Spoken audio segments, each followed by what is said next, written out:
Good afternoon to everybody. Buongiorno a tutti. Bonjour à tout le monde. The modalities of this event are unusual because of strict sanitary regulations, as you can imagine very easily. We hope, however, to offer you an interesting event due to the issues that we have chosen, the quality of the speakers, promising to develop today and tomorrow a high-level debate. We have made a big effort in the Foundation to offer an attractive program with special features, to make the event interesting in substance, but also entertaining for the public as much as possible. We are using all our energies to produce the best possible outcome in spite of our difficult environment. Why calling the conference Game Changers? A new future dawns on international security. The answer is that we live in special times, presenting special challenges. They need awareness in terms of understanding the issues at stake and to prepare ourselves to manage them.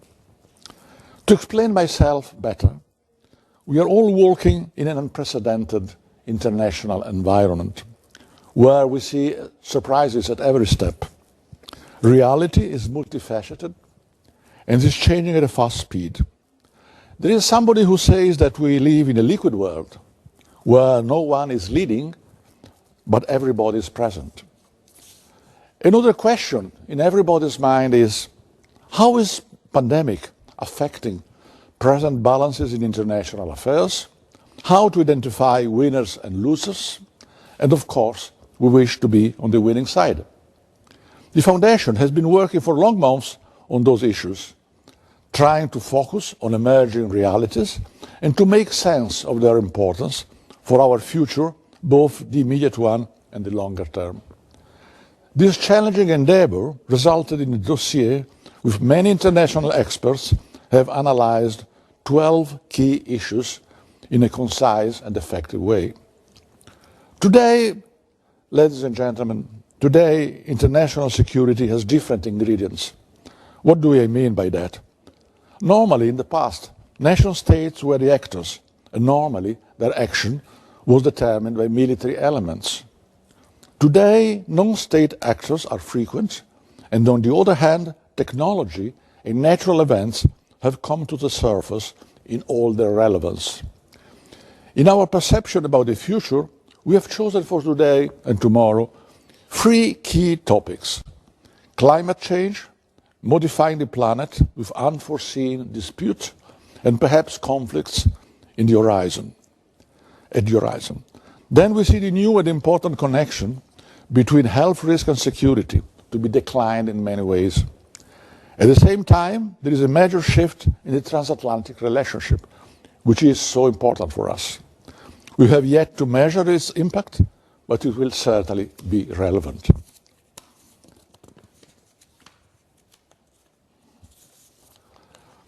Artificial intelligence is not a new concept. What is new is its fast development in the economy, technology, as well as in military affairs, including the new military space dimension, and here ethical issues are relevant. I wish to recall that we will have 3 separate discussions, today and tomorrow, to make the entire event easy to follow and interesting as much as possible. We have collected an impressive group of speakers and chairman for the 3 panel. Some panelists cannot be present, unfortunately, but they will be easily available. Our Foundation has a methodology aiming at high-level, respectful and scientific discussion. Our 10th anniversary is approaching, and we are proud to continue this work, which is meant for the general public and not only for security experts. I wish very warmly to thank moderators and speakers, the public connected with us, and of course the entire staff of the Foundation for their effort and dedicated work. Special thanks from the deep of our hearts to those who are supporting us, making possible this event. Philip Morris International, Compagnia de Paolo, Science for Peace and Security at NATO, and the Defense College, of course. enjoy the conversation, ladies and gentlemen. Have a good event. Je vais passer la parole au général Olivier Rittiman, qui est le commandant du Collège de défense de l'OTAN. And afterwards, you will listen to Dr. Jan Lesser, who is Vice President of the German Fund of the United States. Mon général.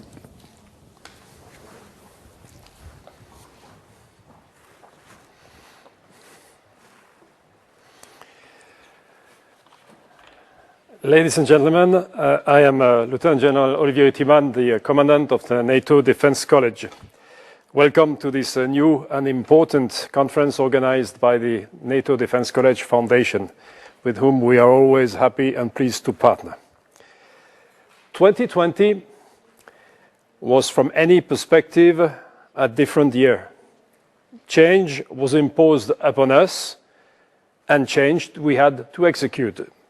According to some, the changes we have seen accelerated the trends which would otherwise take a decade, like the diffusion of online shopping, or remote working, or the penetration of some digital technologies. Whether this is correct or not is open to debate, but this year has definitely taught us that without foresight, there cannot be any preparation. Without preparation, there cannot be any resilience. And without resilience, our societies, our economies, and our armed forces are doomed to face significant challenges, struggle, and sometimes even fail or collapse. Understanding future game changers is thus a first step for future resilience. The three themes around which this conference is designed are not only related to important changes we are observing, but they are also tightly connected to what we have seen in 2020. Climate change, or the interaction between nature and human beings. Healthcare, or our attempt to handle biology and the dynamics of nature. And artificial intelligence, or how we try, at least in part, to overcome some of the very forces of nature. From a transatlantic perspective, these three themes remind us how complex are the times we live in, as well as how broad are the challenges we face. But these three themes remind us also of the enormous opportunities we have in front of us. Climate change may push us to develop more sustainable sources of energy, thus not only protecting the environment, but also altering the geopolitics of energy for the decades to come. Healthcare may contribute at addressing unfavorable demographic trends or major diseases or pathogens, including pandemics. Artificial intelligence may represent a new major technological revolution which will help create enormous wealth, but also improve the effectiveness of our armed forces and more generally of our actions. NATO and the NATO Defense College have long paid attention to these issues. Energy security emerged prominently 15 years ago in transatlantic debates. The threat of pandemics is already referenced in the 2010 strategic concept, but it was only this year that NATO stepped to support allies to support during the heyday of the crisis. Finally, as you may know, in 2021, NATO will probably adopt an artificial intelligence strategy to guide allies' development and exploitation of artificial intelligence and its related technologies. I'm very pleased to be with you today to listen to an extremely prominent group of experts about these issues. Let me thank once again the NATO Defense College Foundation for this event and Ambassador Mitorizzi for the kind invitation.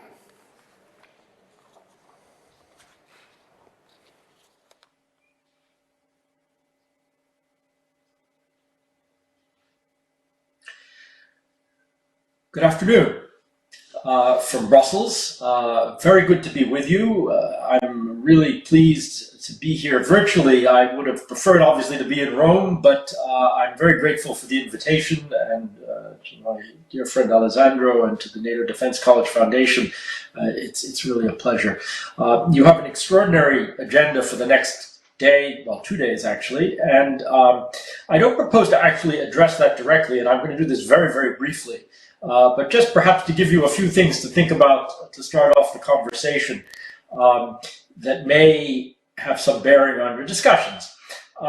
Really 3 points, and I think they're not just transient points. We're speaking about the way in which, well, game changers that will affect security in the context of a current crisis, but this is not just a current crisis. It's likely to have some very durable effects. Certainly in the economic realm, we're going to be dealing with this for many years to come, actually. And so whatever the health path we're facing in the next months, this is not going away anytime soon, and therefore the conditions that will exist in security terms, these are longer term questions as well. Let me just make 3 points to you. The first is, and we've heard a comment about this already, actually, the conventional wisdom sees the sort of COVID-19 pandemic and its aftermath as an accelerator of trends. And this is almost certainly true in many areas, and certainly it's probably true in many technology areas, and you're going to discuss this, but it's not necessarily true in all areas. I think we need to be a little bit cautious about this, or maybe a little contrarian. A few examples here. I mean, there has been a belief that somehow populism is a political phenomenon and all the security consequences that flow from that are somehow inexorable, that this is simply the wave of the future that we're going to have to be dealing with, and we've seen manifestations of this on both sides of the Atlantic and globally. Is this really so? In fact, populist movements in general have had a rather bad crisis, if you want to put it that way. Donald Trump has lost an election in the United States. Similar kinds of right-wing movements in Europe have not done well in electoral terms recently. So it's not a foregone conclusion that this is a trend that we're going to see continuing out into the future. Publics, on the other hand, are now having, I would say, a grudging respect for competence, measured above all in terms of health policy, but also in other ways, on the economy and society and social inclusion and many other things that have come to the fore in recent months.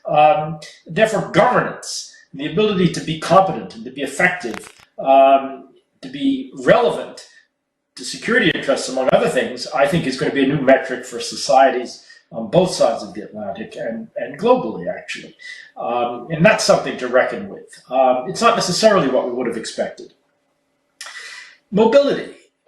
We've come to expect that mobility of people, mobility of ideas, increases year on year, really without any halt. And we've seen a dramatic reversal of that, obviously. The fact that I'm sitting here talking to you from Brussels rather than being in Rome is evidence of that. By rough calculation, I was thinking the other day, this is the longest stretch I've not been on an airplane since I was 10 years old. Well, this, I hope, will change in a few months, certainly in a year. But will we all go back to the same way of doing business? Will we all be on airplanes quite as often? Maybe, maybe not. And we have to think in security terms, what would it mean if we simply have fewer people moving around?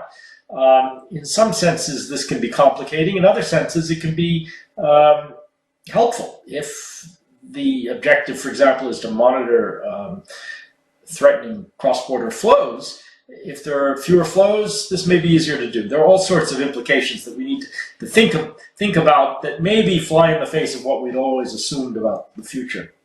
Second point I would make, it's really a question, and that is what may happen in international security terms when we are not looking, when global leaders are distracted, when we have other things to think about in terms of domestic public policy. There are a lot of existing tensions and crises around the world that surely are not going away. There are non-state actors they're already active, proxy groups, others who may see an opportunity in acting when they believe leaders aren't looking, adversaries aren't looking. They may or may not be right in that judgment, but they may be emboldened to try anyhow. And I think we need to be prepared for the consequences of that kind of calculus and maybe miscalculation. Third, I think we may well see new movements.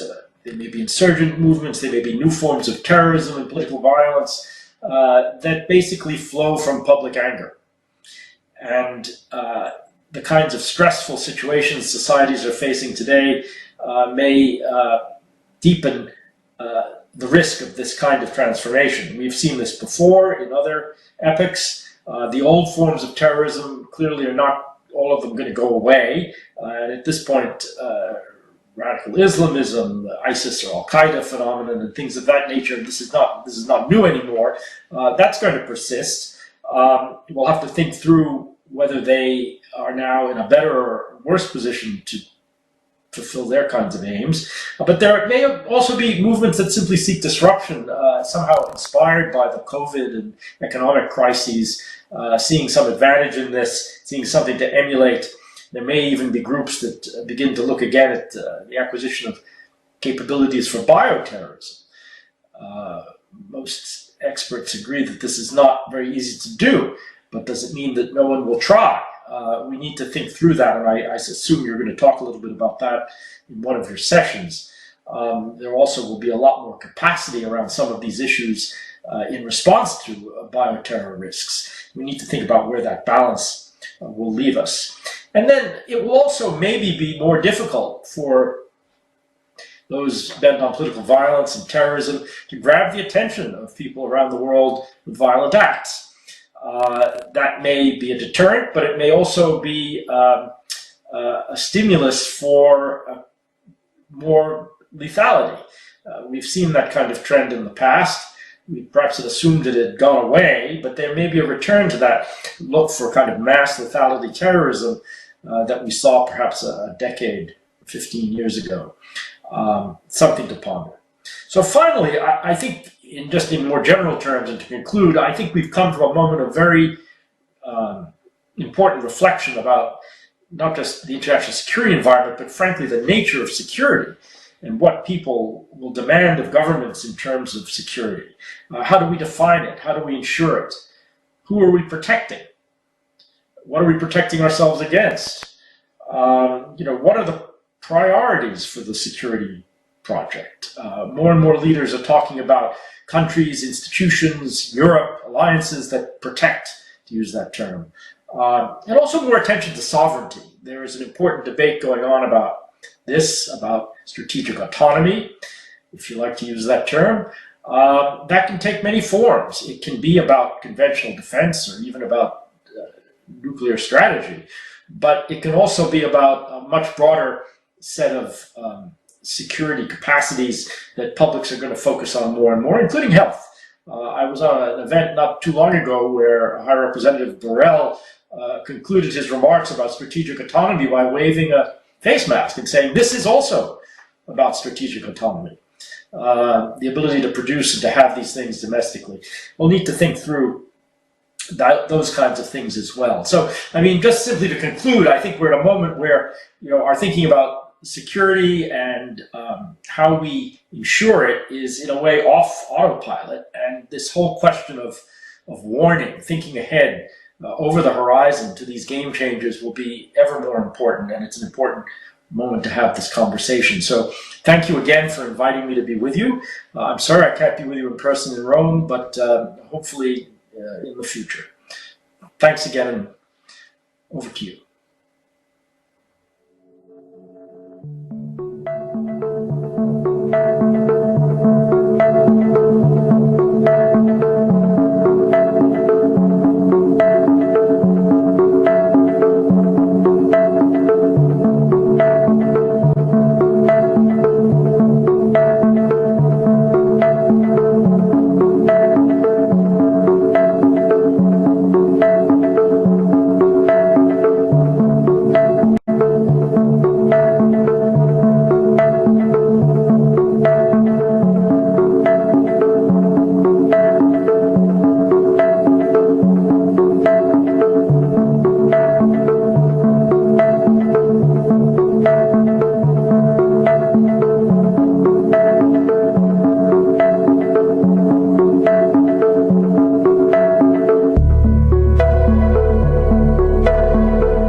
afternoon, everybody. My name is Roberto Menotti, and I have the privilege to moderate this panel.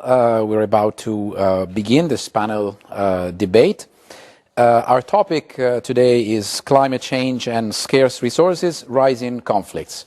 And in a moment, I'll introduce the very distinguished panelists.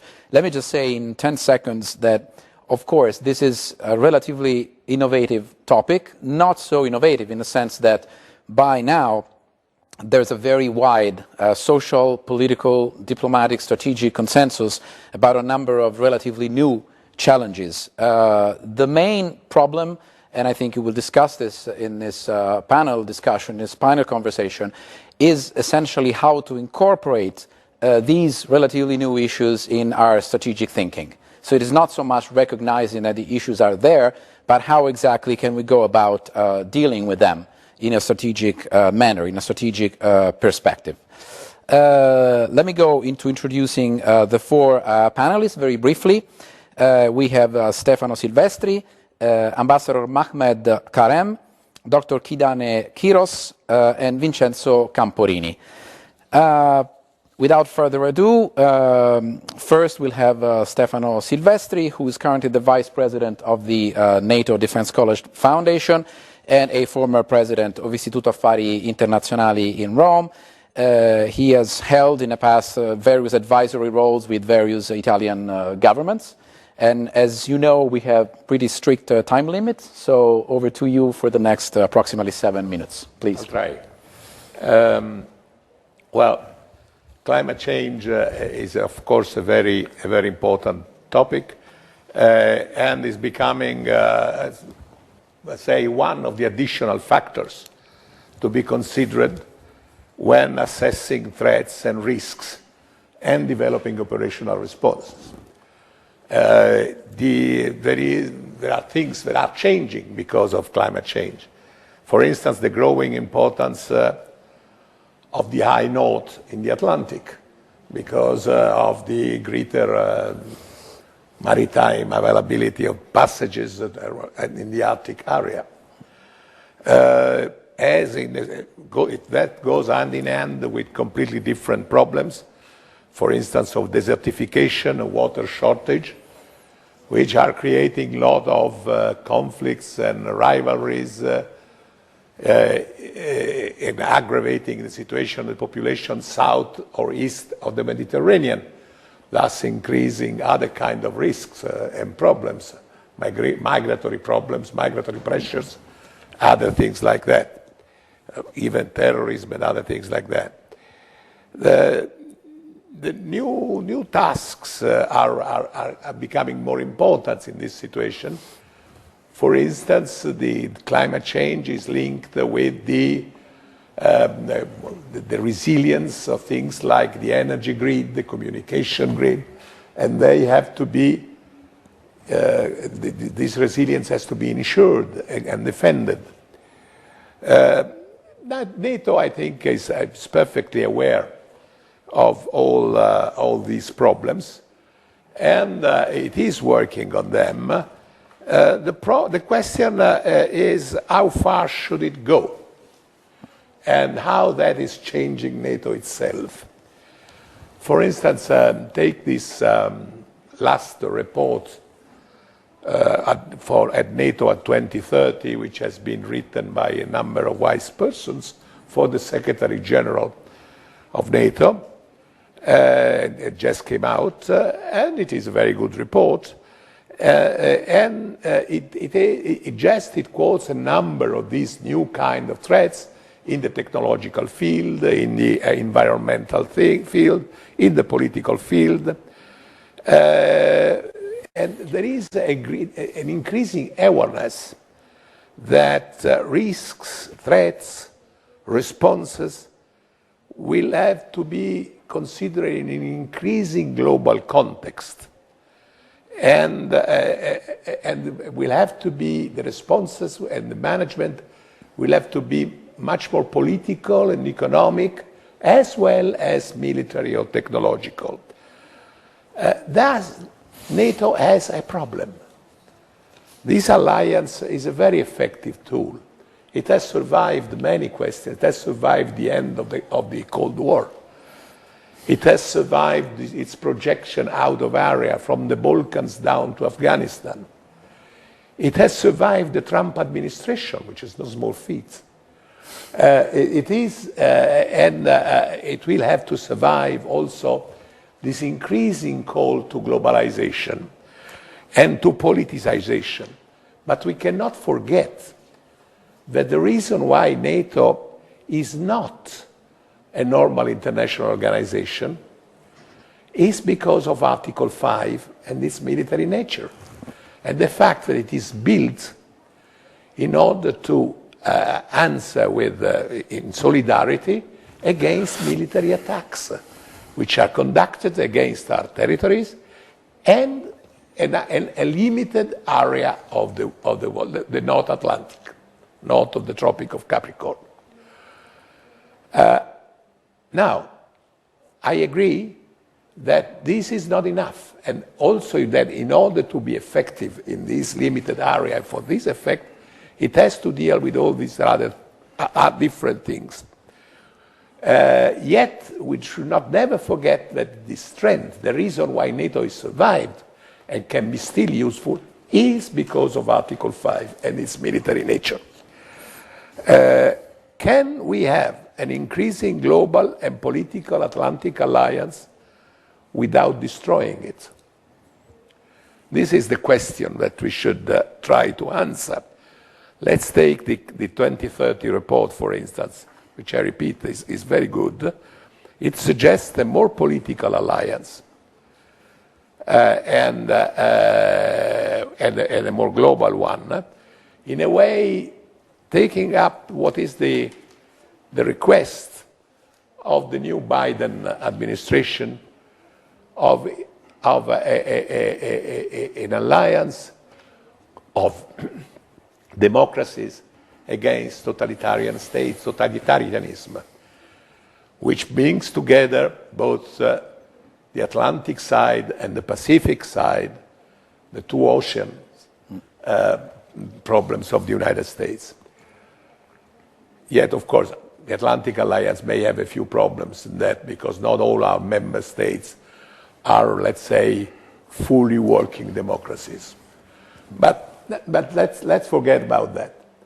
And let's take this as a model. How that would be perceived outside of the Atlantic Alliance. Can we export democracies through military means? Can we fight terrorism with a military leadership? Sometimes yes, sometimes not. Can we work on a number of things through a system which is basically a military defensive alliance? Now, I'm not saying that would be impossible. On the contrary, I think that the pressure of things, the pressure of change is so great that the Atlantic Alliance will be obliged to become more global, more political, more involved with these difficult things. But that will create an enormous problem for the alliance itself, and will require a very, very good management, a lot of political finesse, a lot of moderation, a lot of balances will have to be created. There is in the 2030 report the call for a greater role of the Secretary General of NATO, especially a greater power of initiative of the Secretary General of NATO. I agree with that. I think it will be necessary, especially if NATO has to confront these questions. Not only that, but I think that we will need a new Secretary General that will be indeed a very exceptional person. Thank you. Thank you very much, Stefano Silvestri. I will reserve the right to ask one question to each of the panelists after the four panelists on their first round, and then we have a Q&A session involving the audience as time will allow. Now over to Ambassador Mahmoud Karem, who should be connected. There we go. Hello, Ambassador. Nice to have you with us, although only in virtual mode. Ambassador Karem currently teaches at the British University. He's been ambassador of Egypt to various capitals, including the EU and NATO. So very much into the thick of things in the context of a conference like this. And he's now also a member of the board of the NATO Defense College Foundation, so he's basically at home in today's context. Please, Ambassador, over to you for your 7 minutes, and then we'll have a chance to go back to some of the issues you will raise in a follow-up question. Please. Mr. Chairman, thank you very much for your kind introduction. I want to begin by thanking the NATO Defense College Foundation. I wish also to recognize His Excellency Ambassador Rizzo for his excellent contribution and global work. Today, as you mentioned, I speak in a personal capacity as Special Advisor to the British University in Egypt, and my views do not represent those of my government. Mr. Chairman, in the past few years, a dangerous trend happened, threatening the international legal system and treaties that were painfully negotiated over a long period of time. Withdrawal from well-established international treaties. Let me give some examples.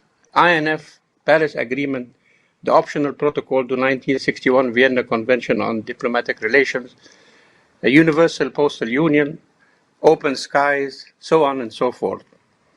And I say that withdrawal from these treaties by key industrial nations and instrumental players cannot be condoned and is therefore a threat to our legal system, customary international law, and law of treaties. And this is why I call this part erosion of the rule-based international order. The legal system of climate change needs the participation of all players without excluding any. The COVID-19 pandemic has revealed that global problems need global solutions. And here I must say that the Security Council of the United Nations should be mandated to redress some of the shortcomings and present proactive recommendations on how to accelerate multilateralism in climate change, water scarcity issues.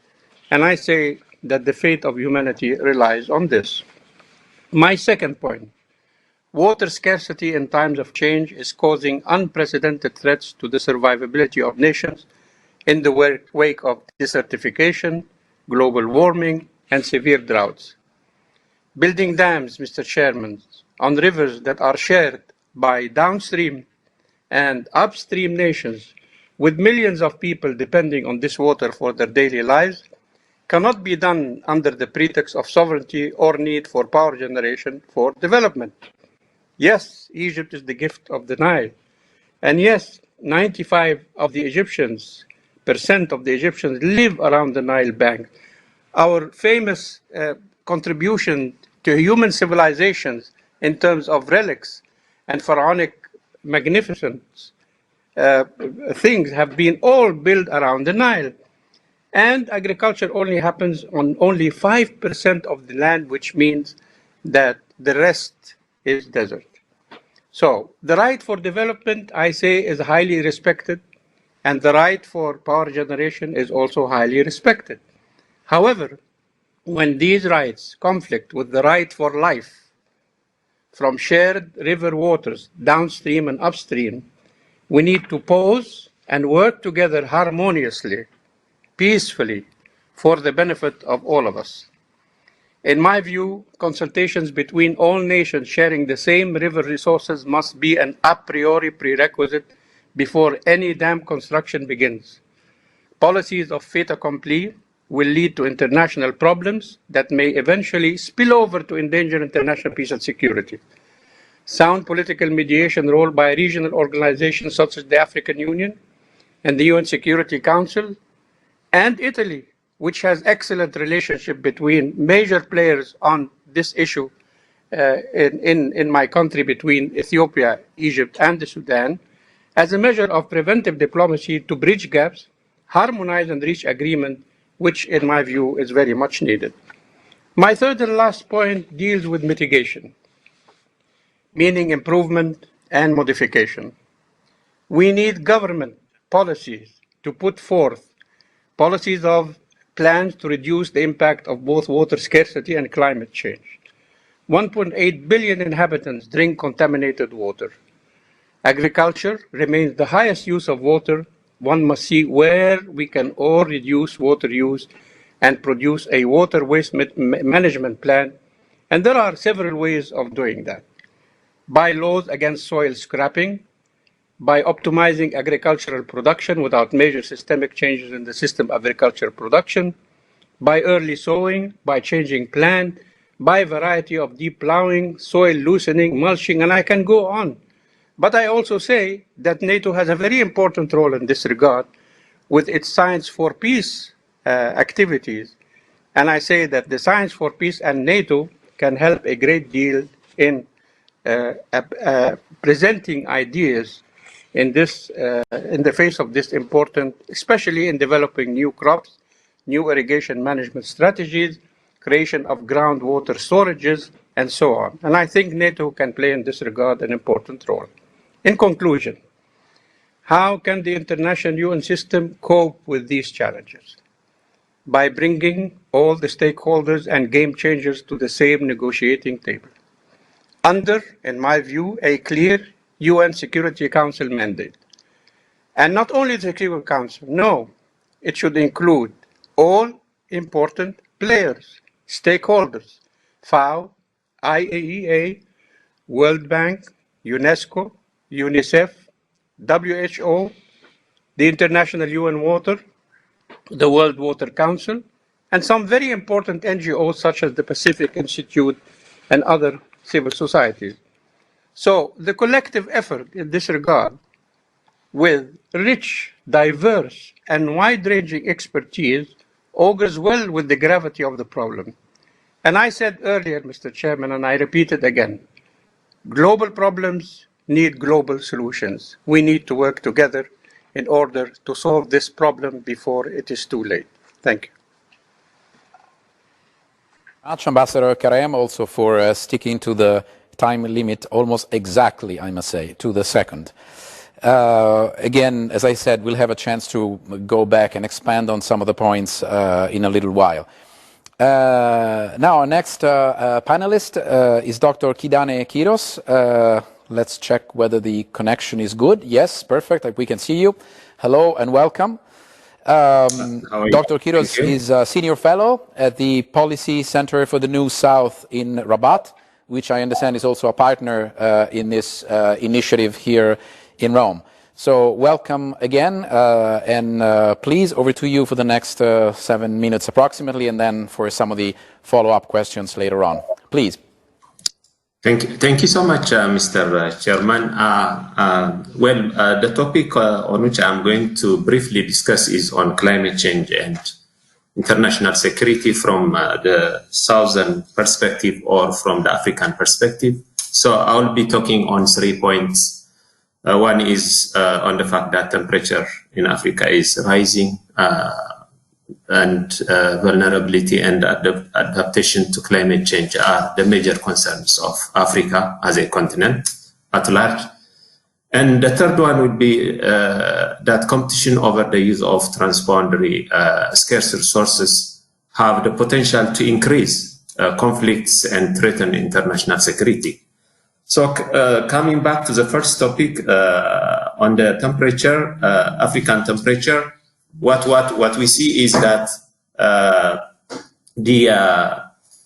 if you look at the report that is prepared by the Intergovernmental Panel on Climate Change, or IPCC, the observed trend in terms of temperature for Africa for the last 100 years is that the temperature has been increasing by about 0.5 degrees centigrade or more.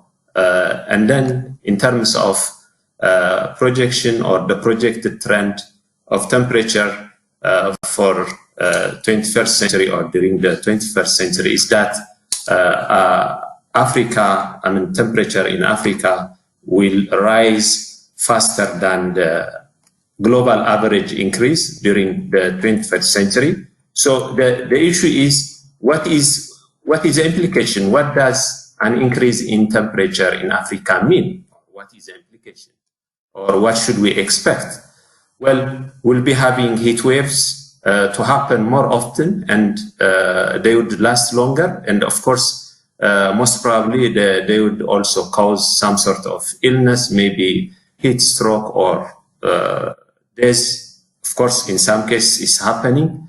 Warmer temperatures lead to a chain of reaction of changes across the continent by affecting the weather patterns, plants and animals, of course, and then including the oceans, and then one way or the other, especially the weather, the change in weather patterns, and of course the effect on plants and animals is also visible in the continent. At the same time, having warmer temperature means that we'll be having more severe impacts on people and, of course, the environment. Maybe there will be major effects on agriculture, energy, water supply, health, plants, animals, and ecosystems, forests, etc. So, if that is the case, then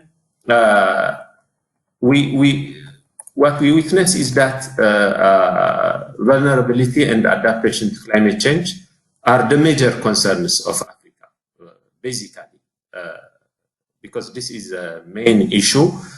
Well, there are two important things that we have to raise on this particular issue. Well, owing to its slow industrialization, Africa, of course, contributed the least to the projected anthropogenic or man-induced global warming, but it is suffering the most as a continent. So there is a paradox. And then the second issue that we need to take into consideration is that there is population pressure, and then there is also widespread poverty. And these two basic issues exacerbate the problem that we have at continental level. And in order to address, the increasing population pressure and, of course, the abject poverty or widespread poverty all across the continent, then governments in Africa has to do something. They have to develop. If they are to develop, they have to, of course, exploit the environment. Any development happens on the expense of environment. So as it is now, because of poverty, as we said, widespread poverty, it will be very difficult for Africa, to cope up with adverse effects of climate change, because most people who are poor in Africa depend for their livelihood on natural resources. They depend on natural resources such as forests, land, rivers, the seas, and then one way or the other, these climate-induced environmental hazards are going to affect the continent at large. So evidence shows us that the change in temperature has affected the health, livelihood, food productivity, water availability of the continent.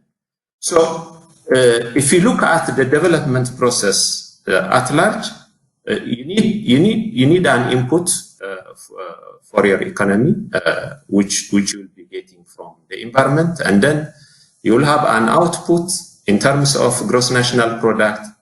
Then at the same time, when you have output, you will have also waste. And then this means environmental pollution, meaning the environment will be affected. And then at the same time, it brings about resource depletion. If you have resource depletion, then it will be also difficult to have another production or additional production in the economy. So it's a vicious circle. So in this case, adverse climate change is, of course, predictably becoming the high source of insecurity and cause of death in Africa. We can explain it in different ways. And then in terms of vulnerabilities, Africa is vulnerable to desertification, sea level rise, reduced freshwater availability, you have deforestation, degradation of woodlands, and then health issues, and then of course impacts on food security. So in terms of responding to climate change, well, you have mitigation and adaptation, especially adaptation to climate change, is very difficult because of the issue that I mentioned, the population pressure that we witness at continental level. So finally, and briefly, what I would like to say is that, well, it's very difficult to establish a causal relationship between climate change and conflict or security in Africa or at global level at large. But what I can say is that, you know, these climate-induced environmental disasters can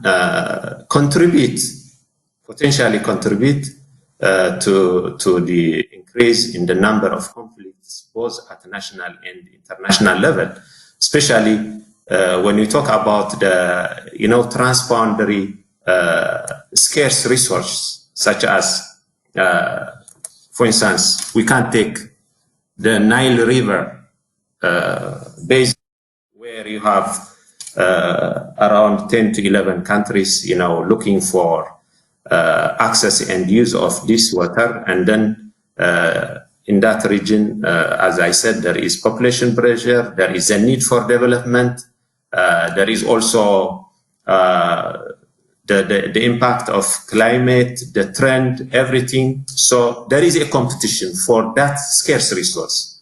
So potentially, that competition for scarce resource might contribute maybe in exacerbating potential conflicts, not just conflicts, but maybe also violent conflicts. But what does this mean to international security? Well, I think it's clear. If there is fire in Africa, definitely there will be the smoke somewhere in Europe. So it will have international implication and dimension to international security. So, well, in terms of solution, yes, I do agree that negotiation is very important and necessary, but that negotiation should be genuine one. It should not be just political negotiation. It should not be a negotiation which is full of political conspiracies. We need to move on with the rest of the panels. If you can just conclude. Okay, and so then it should be. Thanks. Okay, thank you so much. Thank you. Thank you. But again, you raised a number of issues about the interplay of various factors, which is essentially one of the main issues that keeps coming up. And even the previous speakers, I think, have essentially made a very similar point. So we'll get back to that in a little while. Thank you very much for now. We now have Vincenzo Camporini as our last introductory speaker, who is a former Italian Defense Chief of Staff, I think in the technical translation from the Italian Capo di Stato Maggiore della Difesa, among many other things. He's also been a Vice President of Istituto Affari Internazionali in Rome, and a well-known analyst and commentator for a number of years. Please, the floor is yours for your 7 minutes approximately. Thank you. Thank you, and thank you for inviting me in this debate, which I believe is very critical. Well, I am optimistic by nature, and I hate to sound catastrophic, but I believe that the picture we have in front of us, which has been described by the previous speakers, is of this nature. We are facing changes in the total environment which have the potential to reshape completely the civilization on the globe. I read once that if all the ice which is above the water, in the Antarctica, in Greenland, all over, melts, the level of the sea will raise by 50 meters. I was very skeptical, so I tried to make some calculation, and I found out that it is true. Of course, it is almost impossible in the present circumstances that this happens, but if only 10% of this happens, it means that the main sea level will raise by 5 meters. This will take time, but time is something which is very scarce anyhow. What will happen if something like this happens? I believe that the first consequence is that a large portion of the Earth, which is now inhabited, will not be so in the future. And we have most of the world population which is living on the coast. They will have to move. When we complain or discuss or analyze the reasons for the migration crisis which we are facing today, I believe that we are facing something which is in orders of magnitude much smaller than what we can foresee in the future. In the not too distant future. It will not be for tomorrow, not for the next year, but for sure in 50 years' time, things will change dramatically. And this will cause such a revolution in international affairs that it is extremely difficult now to predict anything, to foresee anything, and to prepare for anything. And this has to do with the flow of people in the globe, which will be exacerbated by the number of factors which have been described so far. The scarcity of things, the scarcity of basic means. Water has been quoted several times, and we already have a lot of controversial issues on the issue of the availability of water. I think there is a slide which shows some of these crises, and of course we have to say that these crises are due to the basic needs for life. Without water we cannot have any society living, and here we have a number of crises which already exist, which already are in a way giving the roots for conflicts. Just a few weeks ago, we learned about the controversial issue between China and India on the Brahmaputra River, and this is just one example. But what will be the consequences for the military capabilities? Well, military capabilities are also dependent on the environment, and if the water of the sea raises, as I said before, we will have a large number of facilities, military facilities, which will be useless. I think there is also another slide. This shows about the states, the military bases which are at risk. But we have similar examples in Italy. Two of our main air bases are Pratica di Mare and Pisa, which will be flooded, no longer usable. And so the same thing can be said about other facilities. So our military capabilities, which will be necessary in order to control the crisis which I described in the beginning, will be in a way under a very large stress. And I do not quote the need for them to prepare to critical environment. Our soldiers are ready to fight in the warm hemisphere, in the warm climate, in the cold climate. But this will be exacerbated, so they will need to train even more. Will we be able to offer them the facility to do that? I have some doubts that this can be done with the present state of business. And I believe that our governments must be extremely careful about the future because, of course, they have problems to solve for today and for the next week, but they have to think also about the problems which we'll have to face in the next 10, 15, 20 years. Thank you. Thank you very much for this call to not only to action in general, but to planning with a little bit of foresighted attitude, not just for next week, which is a typical problem with politics everywhere, I guess. Not just democratic politics, but mostly with democratic politics, as we know. All right, I have a first round of questions for the four panelists, and then we'll take some questions from the audience.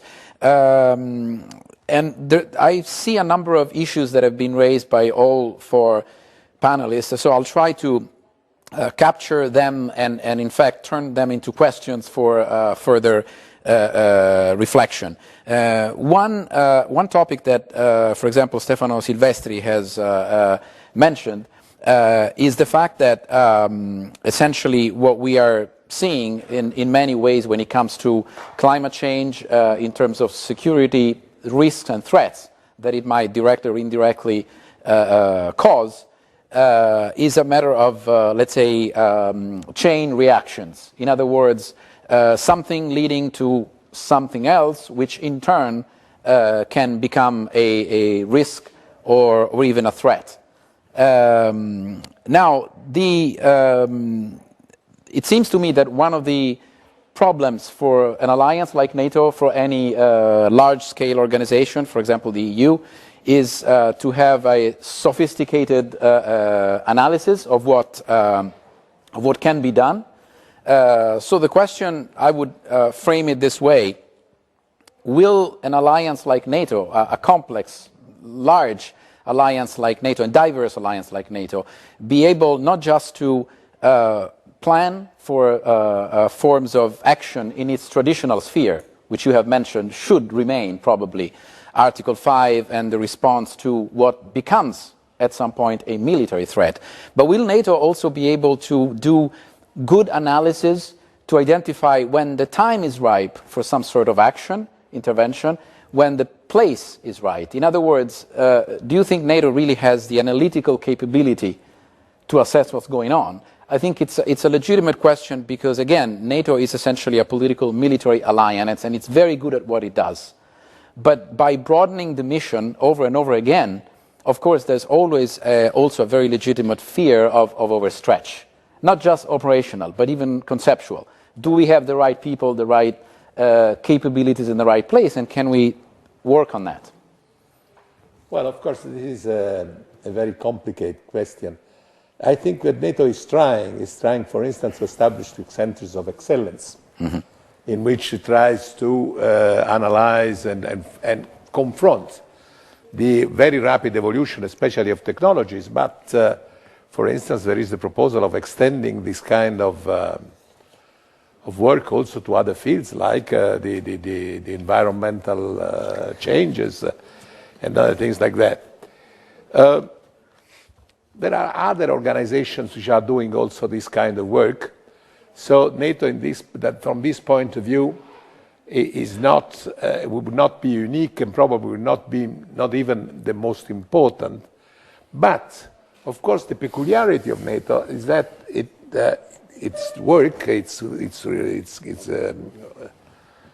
when it thinks about something, should in the end think in operational ways. Which is something different from the academy or from a research center, even from scientists, because it goes down to say, well, okay, if this is a kind of situation, if this is the kind of challenge, how should we organize? And that is a reflection of its military nature. It's an automatic reflection of any military headquarters, any military command, to say, well, if there is a problem, how should we react in case of need, or prevent it? And so that is the specificity of NATO. Of course, that doesn't mean that NATO should lead in all these things, but this practical streak, I think, is useful and could be useful also for the future. But in fact, what the real element of importance of NATO is that it should maintain the transatlantic linkage. Europe, United States, Canada, and possibly other countries which may be considered friends of this group, of this large group of countries which had been linked by the Transatlantic Pact and now is asked to become more global. Well, this is something that gives a venue for discussion, a venue for agreement that is based on the presumption of solidarity. And that is the real plus of NATO. That is why I am so careful when I say, yes, new tasks, yes, new problems, but please do not undermine the solidarity principle, which is at the basis of the effectiveness of NATO. Thank you. Thank you very much. Yes, all the dilemmas that NATO has been trying to tackle over the past few years in a way can be captured in this idea that the expansion of its missions is indispensable, but it has to be done with a lot of caution and a lot of caveats to avoid changing its nature, in other words. And it seems to me that remains a critical point. Now to Ambassador Karem.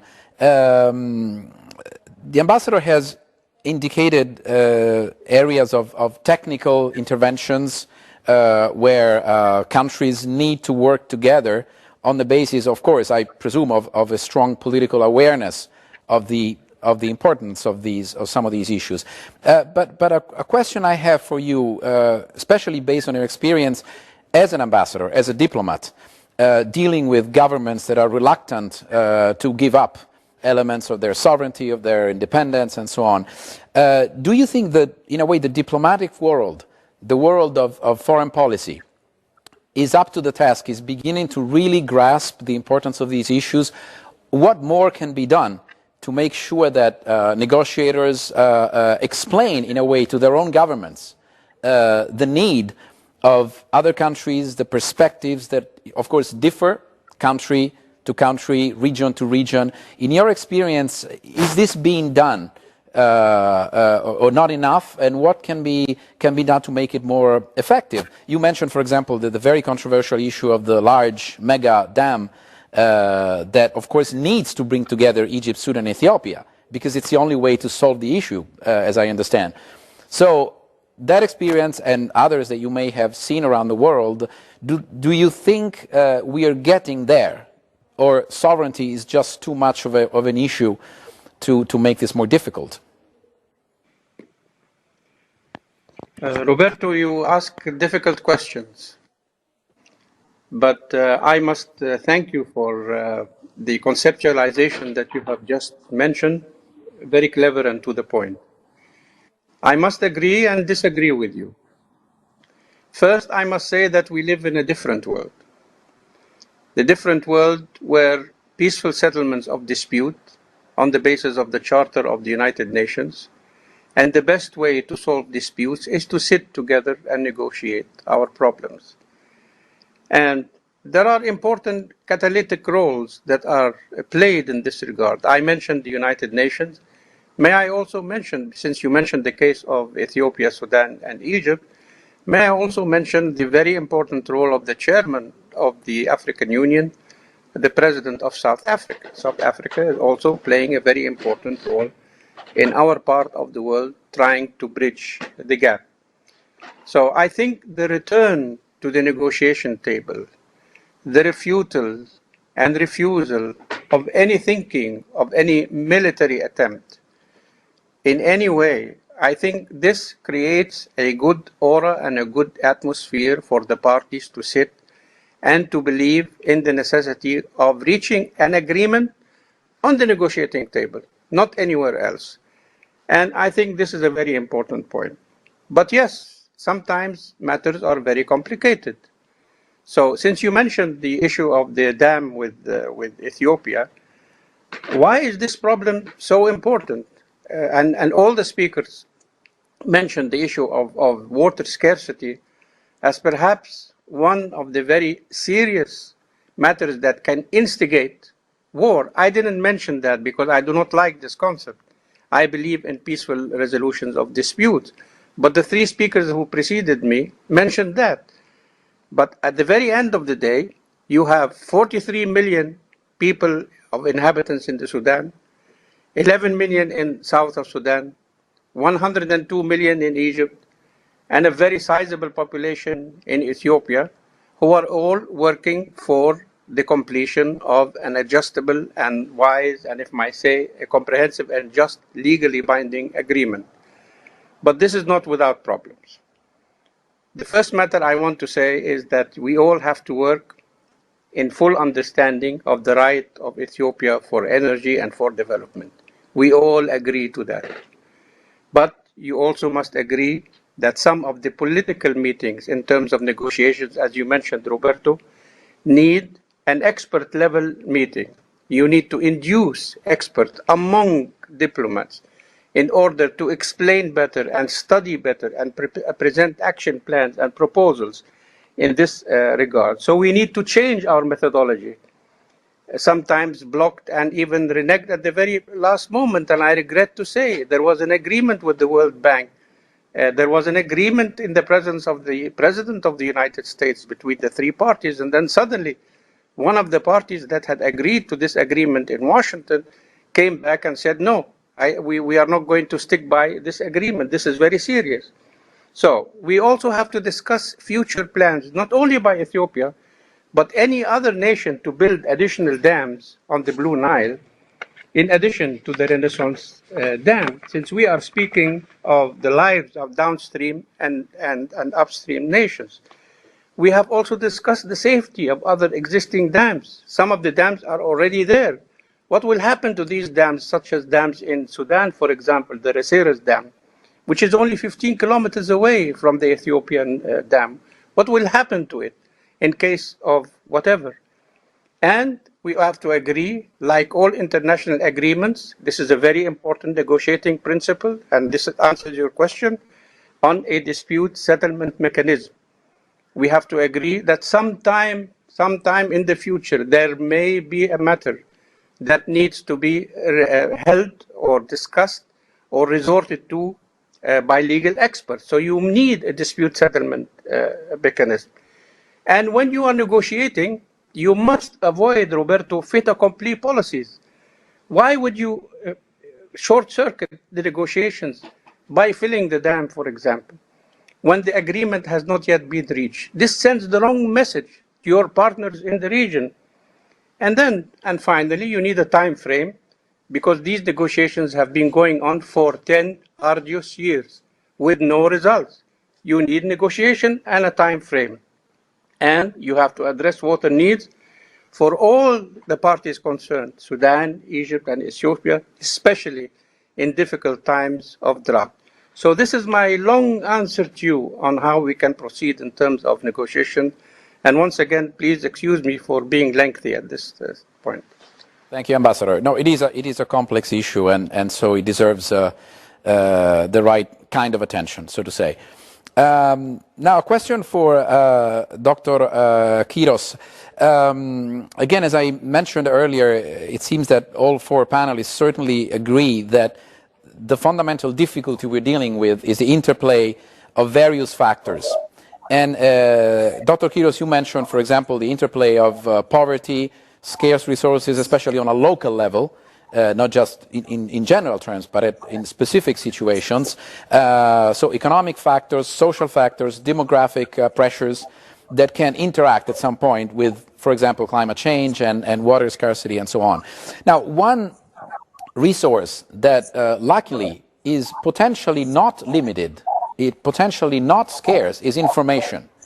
So I wonder, and that's a question for you, do you see, in terms of your experience with these issues, a rising awareness that because we know more about what's going on, because we have more technical expertise, because we can get together on a better technical basis, is it actually possible to do more and more effectively?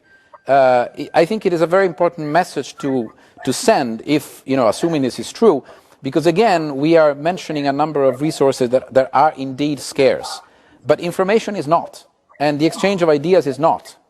How do you assess this framework, so to say? Yeah, thank you. Well, actually, I completely agree with you, but the issue is, in order to have information, I think you need to have database, the raw data. Before you have the processed information, you need to have the data. And then from Africa perspective, I don't think that we have that database for everything, especially related with issues that we are discussing. So that is part of the capacity building. Maybe that has to be taken into consideration and maybe identified as one priority area of, I can say, investment. When I say investment, it can be multilateral investment or cooperation, whatever you say it. But for me, well, yes, of course, there is information gap. And then for decision-making, information is very important, let alone for a database in all aspects that we need for decision-making. Even the already existing information is not communicated smoothly. Maybe it's a matter of culture, maybe sometimes a matter of secrecy. I mean, when I say secrecy, well, it's not as a matter of rule, but maybe, I don't know, can I say it is part of a culture of the government, some governments. I'm not, in this case, I'm not referring all the governments in Africa, but some of them. But basically what I would say is, yes, right, you are, there is lack of information, not only lack of information, but flow of information, information exchange. And then this is basically because of the lack of database. We don't have, well-organized database at continental level. Maybe in some spots, some localities we may have, but even for the,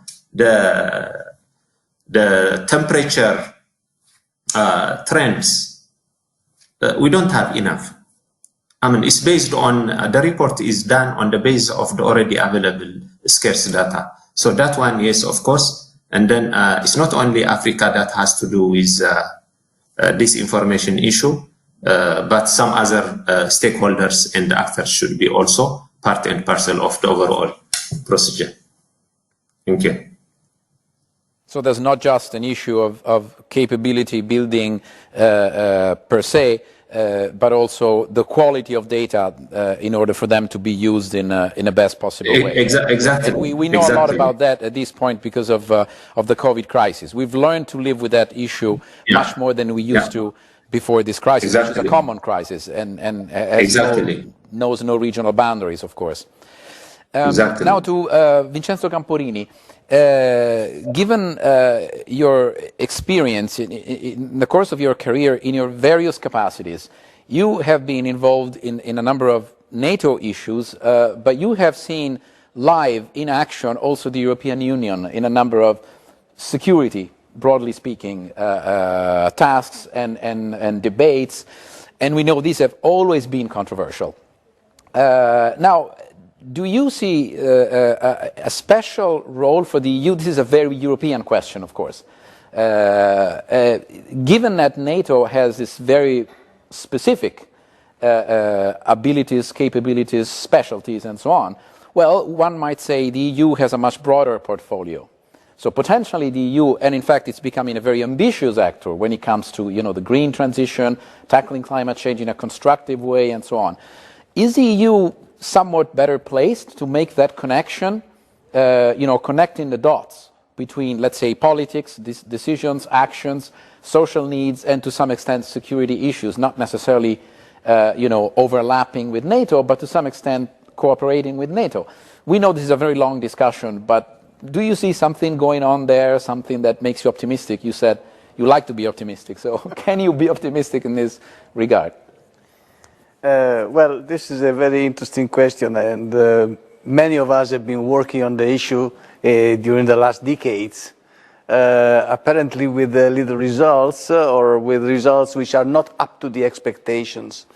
Of course, the portfolio, as you said, of the European Union is much wider than the portfolio of NATO. NATO is a military alliance, as Stefano Silvestri has clearly described, while the portfolio of Europe is more keen on economic means, on industrial means, on financial means, diplomatic means, but is lacking almost totally the capability to interact militarily in a significant way.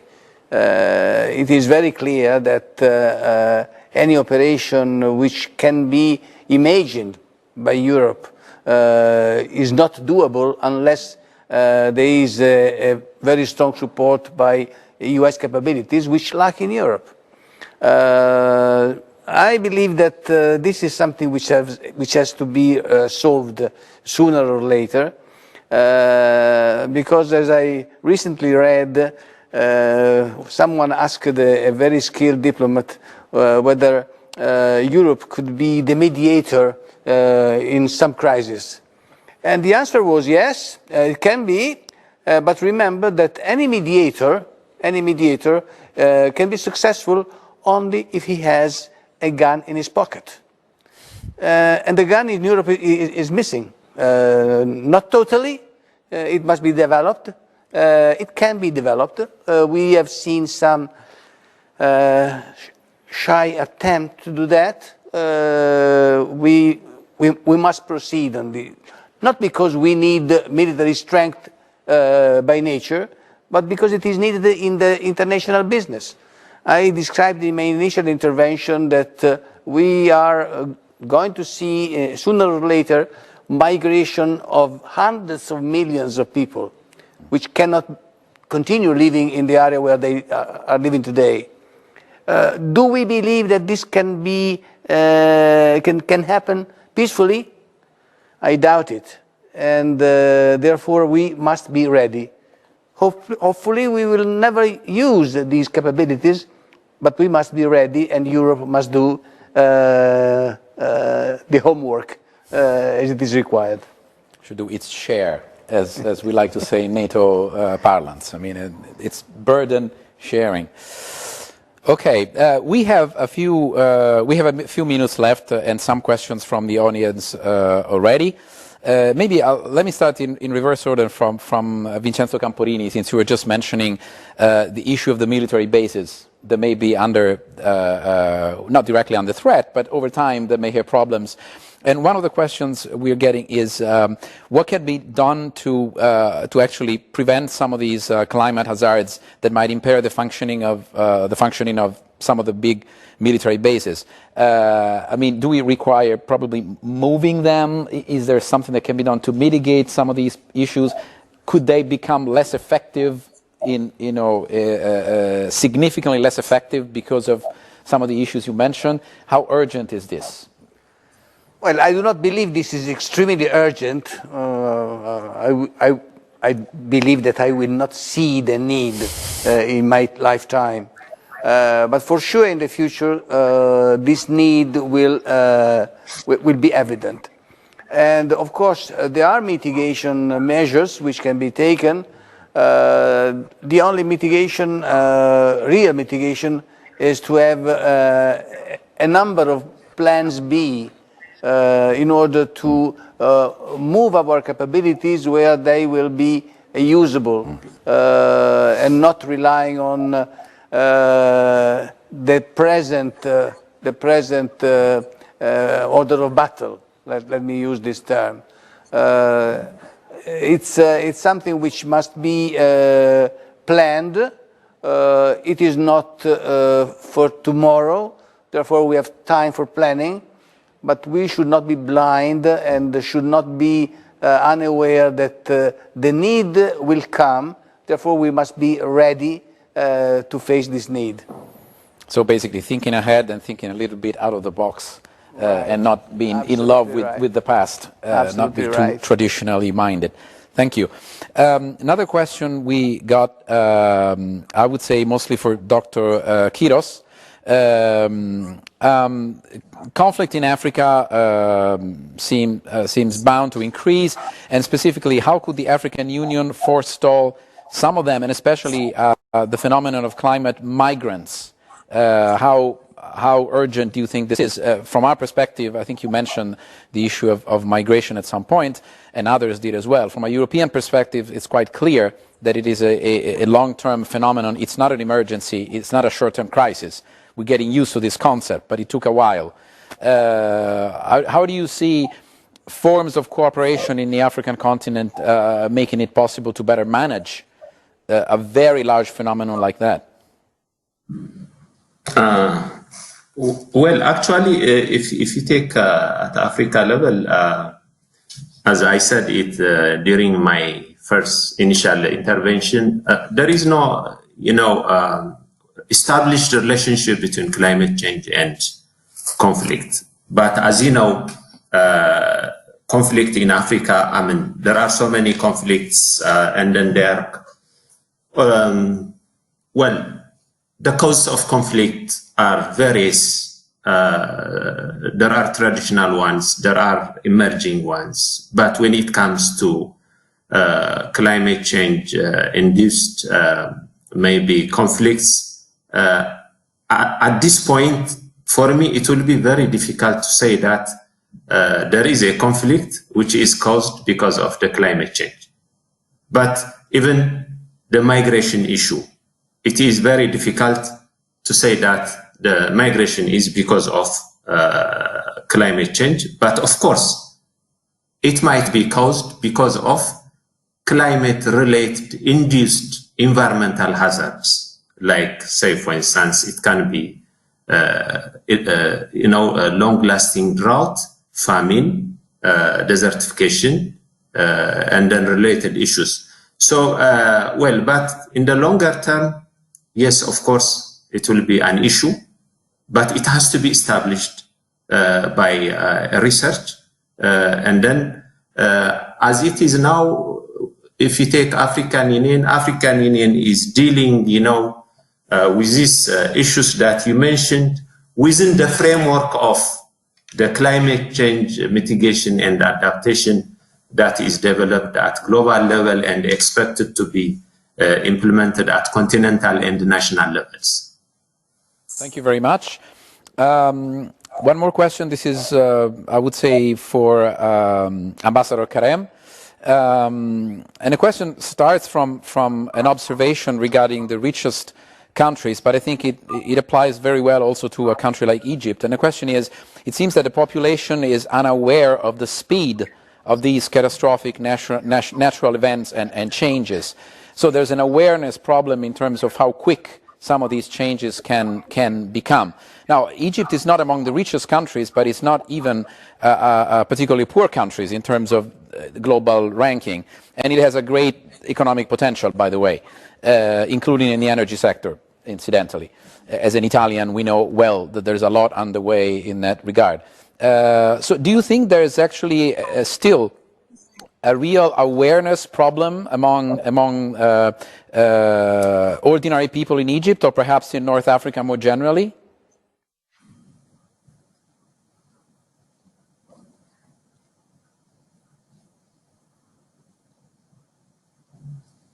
Just a second, Ambassador. We have an issue with the microphone. Thank you for referring to some of the good economic indications and indicators that have been mentioned about Egypt, not only by you, but major international financial institutions all around the globe. But you pose the question of awareness. And I think the proper dissemination of information, incidentally, awareness is not only a problem in Egypt. Awareness is a global problem that has to be addressed by major institutions in order to tell people how the best way to tackle problems and how to deal with them. So if we take the issue of water scarcity, for example, And if you properly educate the people through vibrant civil societies and through vibrant NGOs, their jobs would be, in this particular case, the same point that you mentioned, which is to raise awareness about water scarcity. Then we would not have things that we see all around Egypt and elsewhere. People, for example, washing their cars with very valuable water. This is a waste of water. And today, water has been introduced in Wall Street as a commodity. Water will be sold in terms of shares in Wall Street as gold and silver. So water will become more and more important. So you need to raise awareness through concerted effort, not only national efforts. Perhaps through tying this very important point to the objectives of sustainable development and how you can achieve this in 5-year plans and so on. But you must also devise a plan that it will be good for all societies to disseminate the proper information and to educate people that these commodities are becoming scarce and becoming more and more important, and that you have to be very careful when you come to use it. I must say that there is a considerable amount of awareness in Egypt, and there have been very strict government policies very recently to restrict the abuse of water, because we all understand. And of course, mitigation, as I mentioned, how we can better develop other means in order, for example, to use better sources of water. So I agree with you. Awareness is important. It is not only a problem in Egypt, it is a problem all around the globe, and that we need a plan of action that is devised by experts that would be good for humanity as a whole. Not good for Western societies, not good for Asian societies, no, good for citizens all around the globe. Thank you very much, Ambassador. Yes, certainly. The awareness issue is, to me, a global problem in a way. My sense is that people are, again, ordinary people are becoming more and more aware, but in very general terms. They don't see the need for action when it's costly, to put it very specifically. The issue is when it comes to paying a price for something, and then it becomes very real and very tangible. And I like your reference to washing our cars with precious waters. It's something that we should start thinking about a bit more seriously. Yes, no doubt. Now, there's a question for Stefano Silvestri regarding NATO. In fact, I think you've already given us a framework to think about the question, but I think that there's a little bit of a follow-up. It's again, the question is about the risk of overstretch, basically, that NATO could do a bit too much and lose its internal cohesion, trying to do something that it's not exactly what it does best. But I would add, organizations often do that. They adjust, they adapt. I mean, they're somewhat elastic. Now, of course, it's all a matter of finding the right balance, right? Which you mentioned already. Also, a very specific question that I would add to this. Knowing NATO, do you think that not just the military side of NATO, but the civilian side of NATO, are they, as far as you can say, are they comfortable with this new expansion of the task of the alliance, or will they probably think we already have enough on our hands? Well, I think it's a very, for one side, let's say that if an organization wants to survive, some degree of overstretching is needed. Otherwise, it will always do what it was doing the year or the century before, and in the end, it will be forgotten because it is not possible not to change. It is a good thing to change. But of course, I think that it may be very well that there are many among the member of the people involved in the Atlantic Alliance and the military, which are cold, that may think that they are asked to do things that they don't have really the need to do. After all, it's a kind of phenomenon that we have seen also in Italy. When you use the army in order to control the traffic on motorways, or to deter, if possible, mafia in Sicily. Or distribute vaccines. You are using very badly the reserves of the army, and you are doing an almost useless thing, apart from image. Just an image thing, but something that is not very well. So this kind of thing should be avoided, if possible. It is good to be overstretched, possibly when the thing is useful, not when the thing is just a question of image, self-satisfaction, and propaganda in some way. Also, these other things are necessary from time to time, but should be used very carefully. So that's my reaction. Overstretching is not bad, but should be organized and played very carefully. Right, right. And there's another question that I think is ideally for both Vincenzo Camporini and Stefano Silvestri, very briefly, if you want to add something, which is very specific about the role of the Secretary General of NATO. Now, it seems to me there's, again, another delicate trade-off here. Because on one hand, any large organization requires leadership at the top, if only to coordinate, to push things around, sometimes to, get people to act more quickly, a little bit of a pressure issue on, let's say, on the bureaucratic machinery. And that's something we all understand intuitively.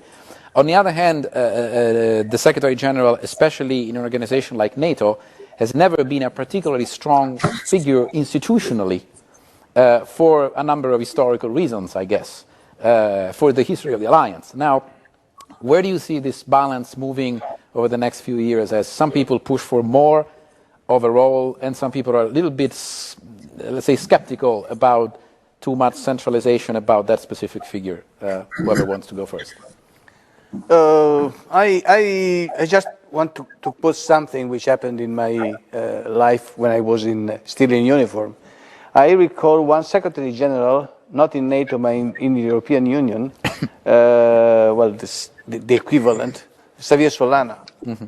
When he was in power, he was really the motor for developing not only capabilities, but concepts. The progress which was made in European defense during his tenure was exceptional, and unfortunately, those who followed him did not have the same energy. Let me be so kind. So I believe that we need some very strong person in order to bring forward the scope of alliances of NATO, of the European Union, because otherwise they will be always captured by the disputes between countries. We need a leader in this position, not someone who is led by the capitals. Right. Please. Let's say I already said in my presentation that we would need maybe a Secretary General who has a greater power of initiative, careful, not necessarily decision-making role, but a greater power of initiative, and possibly an exceptional person to manage this kind of problems that we are discussing, because otherwise we may have a situation in which we will not be able to move. Of course, the Secretary General may be less important if we have a country, a powerful country, in this case, in case of the Atlantic Alliance, can be only the United States, which decides to lead in a serious way and to use the alliance, NATO and its instruments as means for its policy. That would create other kind of problems. Might create a lot of troubles in Europe, some from time to time. It depends on what it wants to do. But we would have a very active, proactive alliance. My problem in this, my prediction is that while the administration of Biden would be much more pro-European, much more international, much more multilateralist, much more American in the traditional way than the Trump administration has been, it will have a lot of problems inside the United States and will not have a very high capability and maybe not even a very high willingness to devote itself to leading NATO on a new path. So I think that we should help it. We should try to be more proactive, and in order for NATO to be more proactive, yes, I would say that a more active Secretary General, a lot of it I agree with Vincenzo Camporini, depends on the person, but a little bit also on the role could be useful. Thank you. So a combination of job description and context, yes, diplomatic context. Right.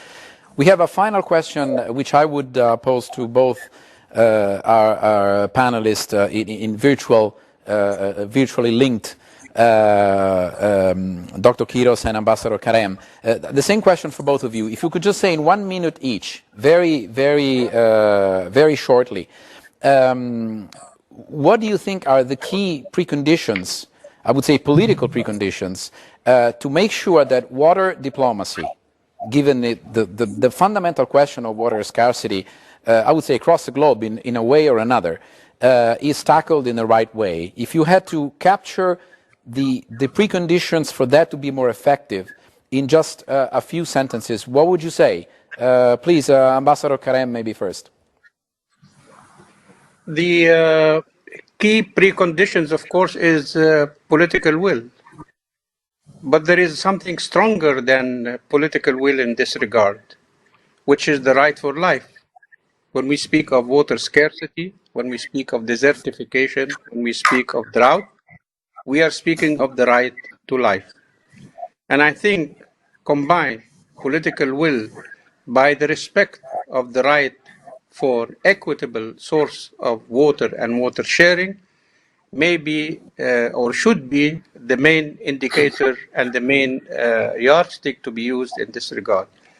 But Roberto, since this is a NATO event, I spoke earlier about NATO's program for science and peace.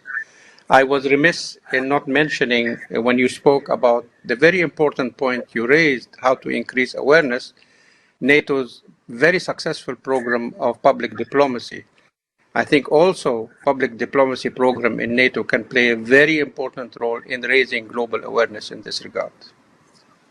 Thank you very much, Ambassador. And final word to Dr. Quiros in 1 minute, please. Thank you so much. I will make it less than 1 minute. Normally, from my side, what I would say is building trust is very important among the stakeholders, especially among the main players in that area. That is very important. The second one is readiness to compromise is also very important. Otherwise, it will be very difficult. So these are the two preconditions from my side that I would suggest. Thank you very much. I think it captures a lot of the issues we've been discussing so far. I think we're almost perfectly on time. In fact, less than 2 minutes late. So let me thank you again, all four panelists. Thanks for the interventions, both physically here in Rome and in virtual mode. The conference will resume at 6 p.m. So let me say thank you again, also to the organizers, and until the next opportunity. Thank you.